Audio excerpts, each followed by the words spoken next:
Dahon ng oregano.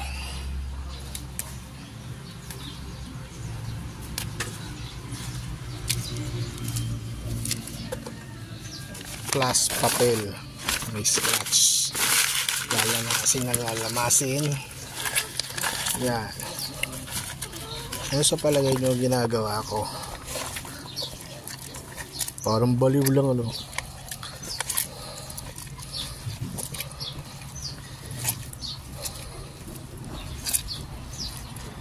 Tatlong ingredients lang. Hindi yan patuka sa manok ha. Kailangan makuha yung katas ng oregano. May tubig yan.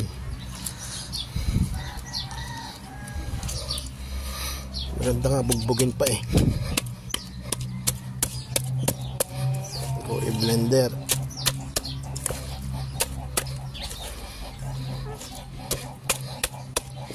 O bambuhin.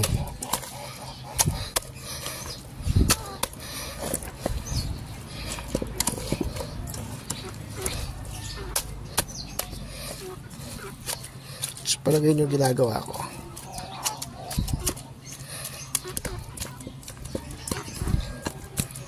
Wala akong nagturo sa akin ito. Ito yung napanaginipan ko lang. Ito yung ginagawa sa future.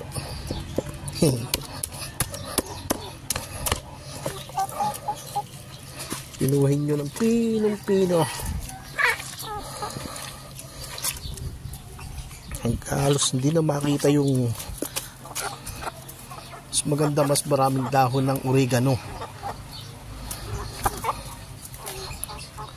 Daming dahon ng oregano. Halos magkulay berde na.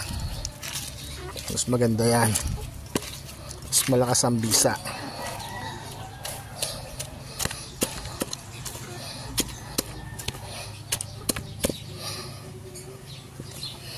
Paggawa na, saka ako i-reveal sa inyo kung para saan yan. Pero habang hulaan nyo muna kung para saan to.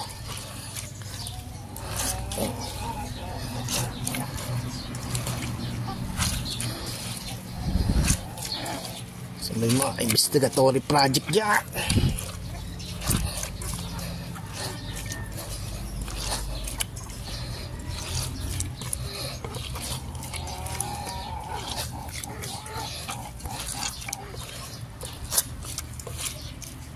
Siguro nyo naman, alam nyo kung para saan ang oregano.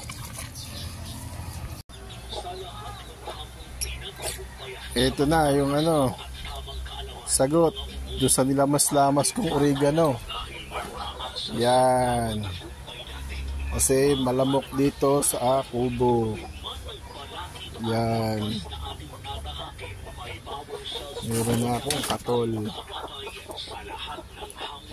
Ito nyo. Katol na palapad. Mas malakas yung usok. Kasi nilalamok yung aking mga manok at saka ang aking tawag dito, rabbit. Ito pa. Palapad. Gagawin ko palipis yan sa susunod. Mas maliit. Ito lang. Ayan ako. Yan. Para mas matagal. O, kita nyo, meron na kaming katol na libre. Na mas mabisa, pati ipis patay. Ito nyo na.